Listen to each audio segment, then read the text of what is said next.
They laughed as they pulled her out of her seat and called for backup, thinking they'd just cracked a major case. But hours later, in the department's own briefing room, they stood face to face with the same woman, the one they dragged out of that restaurant for no reason. The Stonehill Lounge was quiet that afternoon, an upscale Boston restaurant known for its polished service. The clientele, mostly affluent and predominantly white, spoke softly, forks gently clinking against fine porcelain plates. Servers dressed in sharp black vests moved efficiently between tables, delivering orders without drawing attention. At a corner table, Alicia Monroe sat alone. Wearing a neatly pressed blouse, professional yet discreet, she exuded quiet authority. She glanced briefly around the room, then calmly ordered her meal. As she waited, she checked her phone, scrolling through emails with practiced composure.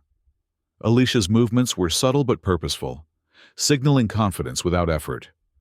Though no one said anything, her presence clearly stood apart from the other guests.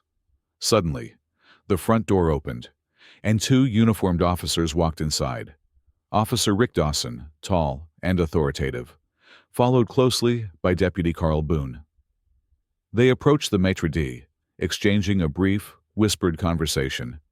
Their gazes shifted simultaneously toward Alicia. Dawson's eyes narrowed slightly, his expression hardened, revealing an instinctive mistrust. From across the restaurant, Alicia caught the officers watching her. She showed no surprise, no tension. She just casually placed her phone face down on the table, her movements deliberate, almost patient. Dawson nudged Boone subtly, nodding toward her, their suspicion unmistakable. Alicia returned their stare, maintaining calm eye contact. The officers exchanged brief words, inaudible from her seat, but clearly about her. Alicia slowly adjusted her posture, folding her hands neatly in front of her. Her eyes remained fixed on Dawson and Boone, quietly acknowledging their intentions. She had expected this confrontation, though it came sooner than anticipated. As the officers began moving purposefully toward her table, the atmosphere shifted quietly, the quiet chatter around them falling into a tense silence. Officer Dawson approached Alicia's table, his demeanor polite but artificial. Deputy Boone followed closely behind, hand casually resting near the holster of his firearm. "Ma'am," Dawson began, adopting a neutral yet authoritative tone. "Can we see your ID? Just routine." Alicia looked up slowly, maintaining calm eye contact, her expression unchanged. She reached deliberately for her purse, not breaking the gaze she held with Dawson. "Sure," she responded evenly, placing the bag gently on the table between them. "But only if you can tell me exactly what you think I've done." Dawson hesitated for just a moment, then glanced briefly at Boone, who offered no support. The diners around them had gradually become quieter, sensing a subtle tension. Dawson shifted his stance slightly, leaning forward, his voice subtly sharper. "We received a report about someone suspicious. It's our duty to look into it." Alicia raised an eyebrow slightly, not impressed or intimidated. "Suspicious? You mean sitting alone in a nice restaurant?" Dawson didn't answer directly. Instead, he tilted his head slightly, glancing down at the table setting in front of her. He forced a thin smile, attempting to keep his composure. "It's an interesting place to hang around if you're not on the reservation list." Alicia maintained her composure, unflinching at his veiled accusation. She folded her hands calmly on the table, clearly unwilling to escalate unnecessarily. "I made a reservation. Perhaps you should check again before continuing." Boone glanced at Dawson, uneasy, but silent. Dawson narrowed his eyes slightly, visibly annoyed, but refusing to back down. Without responding, Dawson reached forward abruptly, grabbing Alicia's bag without her permission. He began to open it, methodically pulling items from inside, setting them down roughly onto the table, in full view of the watching guests. Boone tensed, readying himself slightly, fingers brushing against his firearm handle, as though anticipating trouble. Alicia spoke, her voice steady but icy. "You might want to think twice before reaching into a federal officer's bag." The words hung heavily in the air. Dawson paused momentarily, staring at Alicia skeptically. Then, dismissing her claim with an arrogant smirk, he resumed his search. "Nice bluff," he said dismissively. "You people really commit to the role." Around them, other diners watched closely, whispers increasing. A few even discreetly pulled out phones, sensing an unfolding drama. The atmosphere thickened, each passing second adding weight to the confrontation. Alicia's eyes never wavered. Her silence, paired with her unflinching gaze, seemed to unsettle Boone more than Dawson. Finally, Dawson turned to Boone, signaling subtly. Without hesitation, Boone reached toward his belt, pulling out a pair of handcuffs. Boone stepped forward, cuffs gleaming in his hand. A few of the diners leaned in, their hushed conversations fading into tense silence. Alicia remained seated, her posture calm, eyes locked firmly onto Dawson. Her demeanor was unsettlingly composed, almost as if she'd anticipated this exact scenario. "Stand up, please," Boone commanded quietly but firmly, eyes briefly darting around the restaurant, aware of their audience. Alicia held her ground, unmoving. Her voice was low and precise. "On what charge?" Dawson interjected, irritation leaking through his forced professionalism. "Obstruction. Failure to comply with an officer." Alicia's eyes flickered slightly, betraying a hint of disbelief at the absurdity, yet she maintained composure. She slowly stood, movements controlled, hands at her sides, calmly demonstrating compliance without submission. Boone hesitated, clearly uncomfortable under Alicia's silent confidence, but Dawson urged him with an impatient nod. Boone reached cautiously, moving to cuff Alicia's wrists behind her back. "You should know," Alicia said evenly, loud enough for only the two officers to hear. "You're making a serious mistake." "Save it for someone who cares," Dawson retorted sharply, his voice intentionally louder, ensuring those around could hear. "Maybe you'll think twice about trespassing next time." Whispers spread quickly through the tables, phones subtly filming. A woman at a nearby table shook her head slightly in discomfort, exchanging worried glances with her companion. Alicia's gaze remained steady as the cuffs came closer. Boone glanced up briefly, meeting Alicia's eyes, his expression conflicted. He was clearly beginning to doubt their course of action. "I suggest you consider what you're doing carefully," Alicia continued softly, directed mainly at Boone. Her voice held quiet authority. "These cuffs aren't coming off just me once this is over." Dawson stiffened, eyes narrowed dangerously. "Is that a threat?" She turned her eyes back to Dawson, meeting his aggression with unshaken calm. "It's just the truth. But go ahead if you think you're in control here." Dawson exhaled sharply, masking a slight uncertainty beneath anger. He motioned impatiently for Boone to continue. Boone, visibly troubled but following orders, reached for Alicia's wrist again. The restaurant had gone utterly silent. All eyes watched intently as the cuffs began to close around Alicia's wrists. Just as Boone tightened the cuffs, Alicia spoke clearly, her voice calm but carrying unmistakable weight. "Remember this moment, officer. It'll be important." Boone's hand froze momentarily, hesitating with sudden unease. Dawson shifted nervously, eyes narrowing further as uncertainty flickered across his face.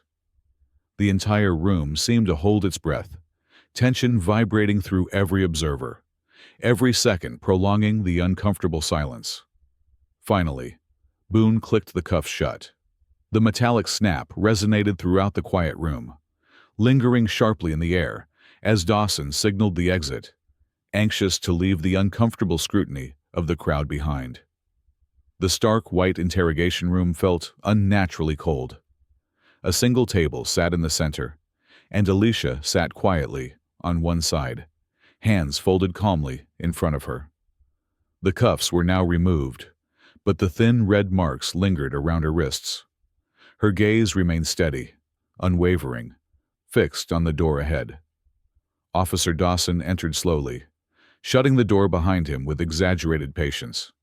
He sat down opposite Alicia, leaning back slightly, projecting a calm confidence he didn't quite possess.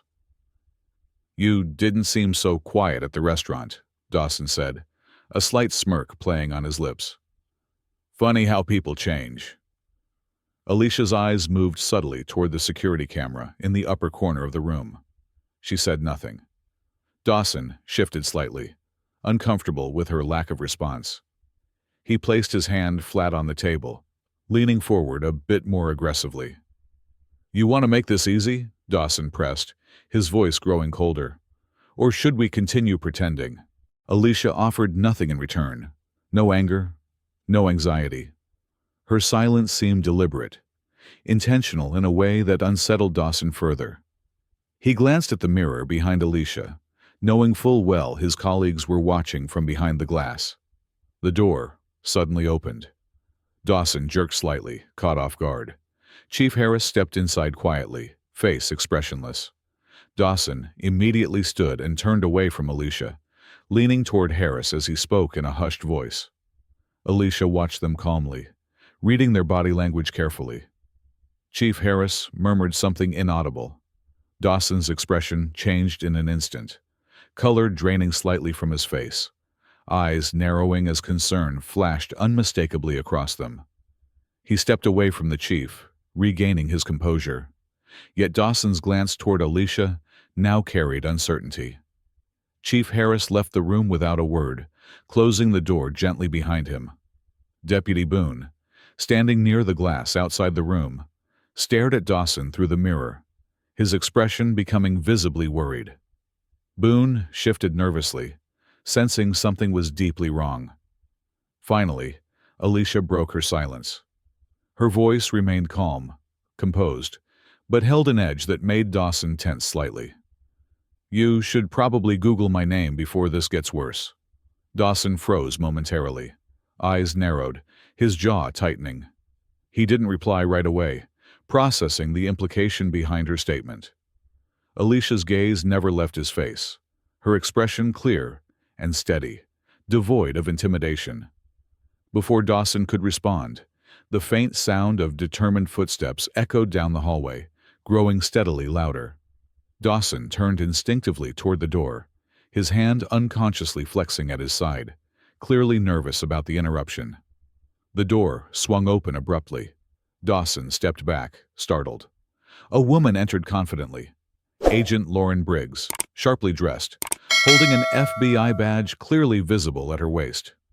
Her presence filled the room, authoritative yet controlled. Briggs looked briefly at Dawson, eyes unreadable, then turned her full attention to Alicia. "Agent Monroe," Briggs said curtly, her tone respectful but professional. "Are you all right?" Alicia stood slowly, straightening her posture calmly, nodding slightly. "I'm fine." Dawson's eyes widened. The muscles in his jaw tightened visibly as he quickly glanced between Alicia and Briggs, trying to piece together what was happening. Briggs turned back toward Dawson, studying him coolly for a moment before speaking. Her voice was steady and detached, completely neutral.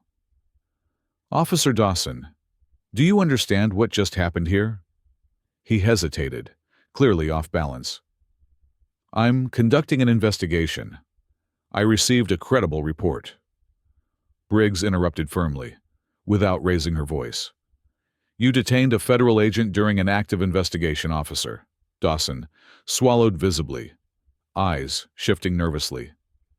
"She didn't identify herself."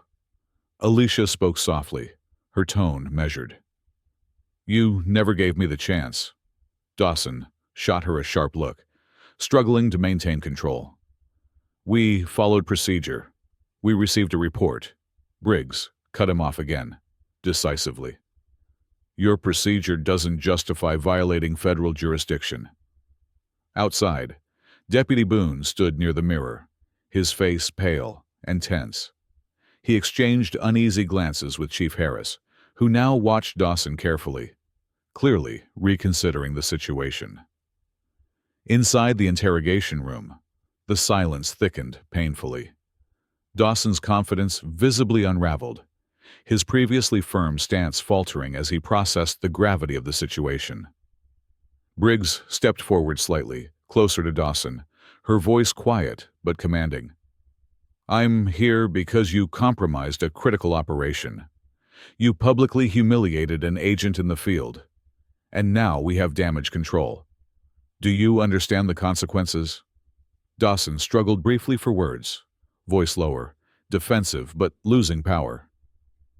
"There was no way I could have known," Alicia interjected calmly. "Then perhaps you should have considered that before making assumptions."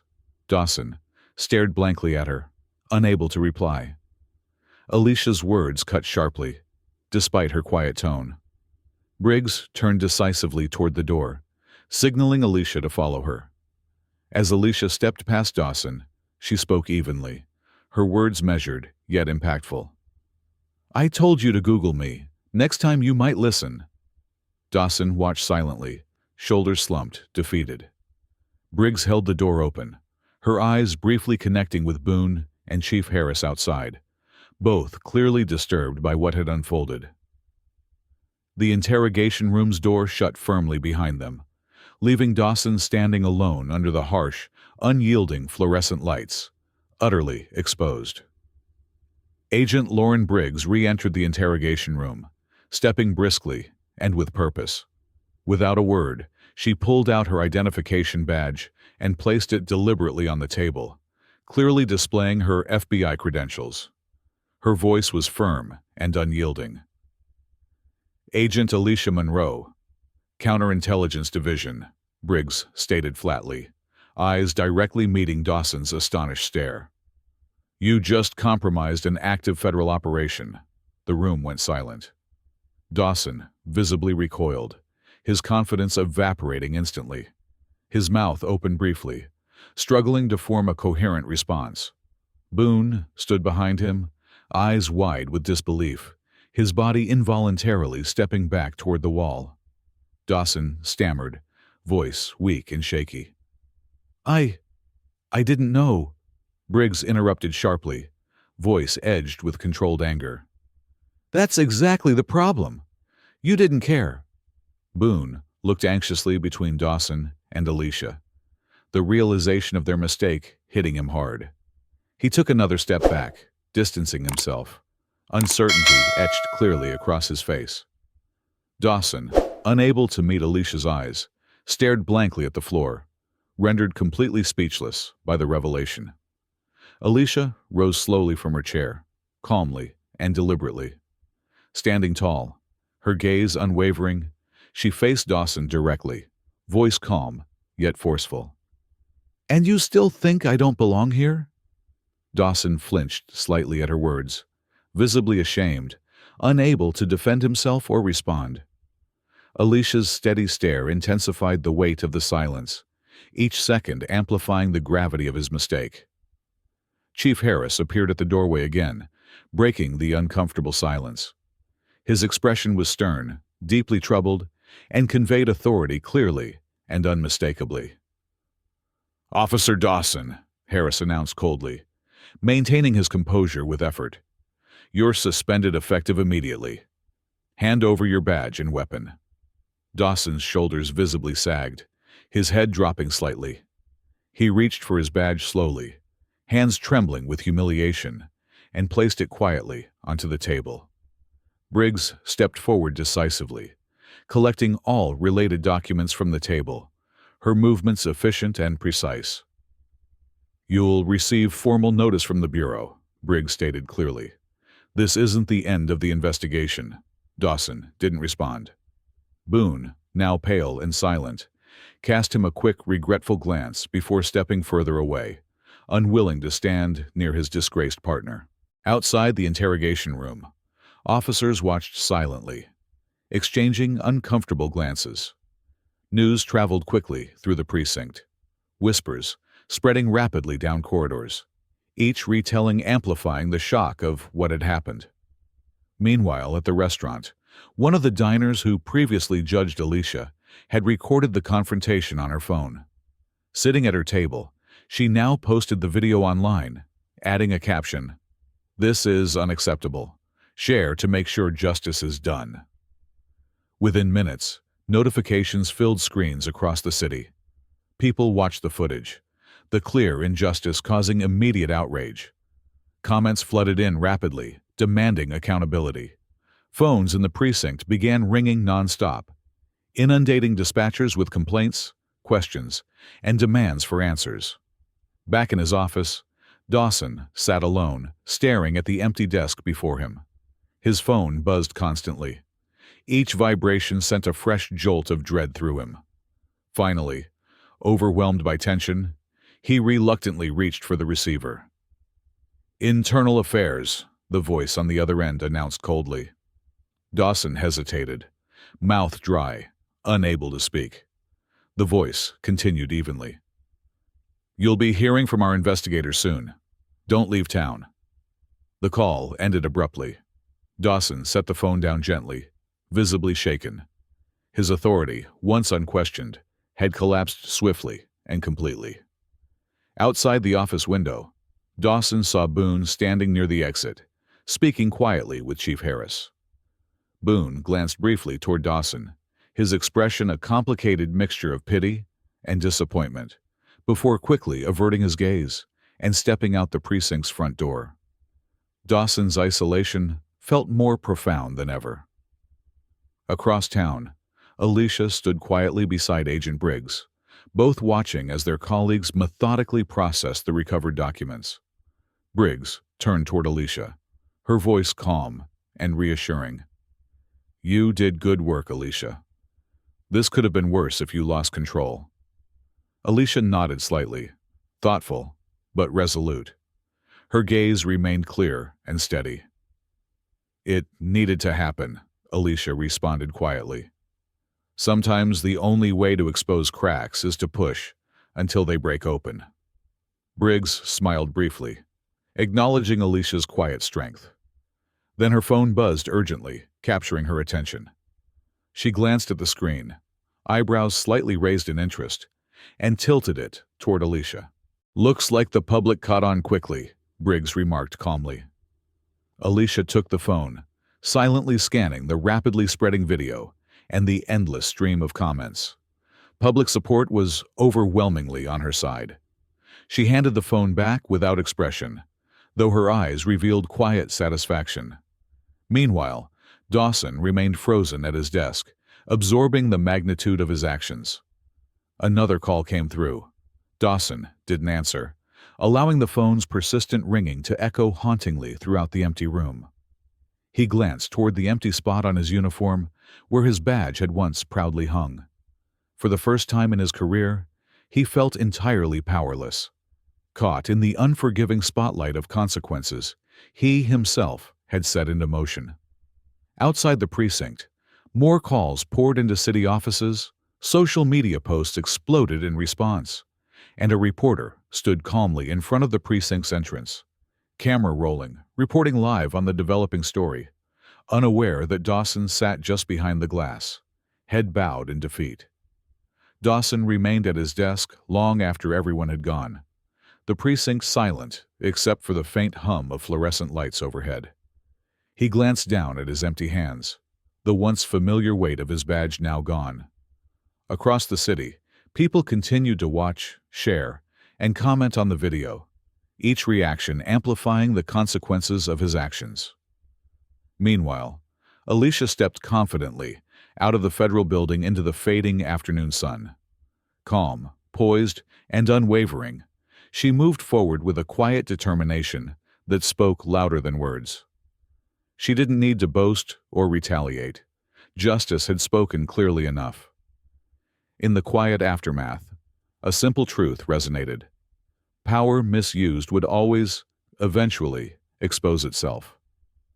Alicia knew real strength wasn't shown through force, but through courage under pressure, patience, and the confidence to stand firm without breaking.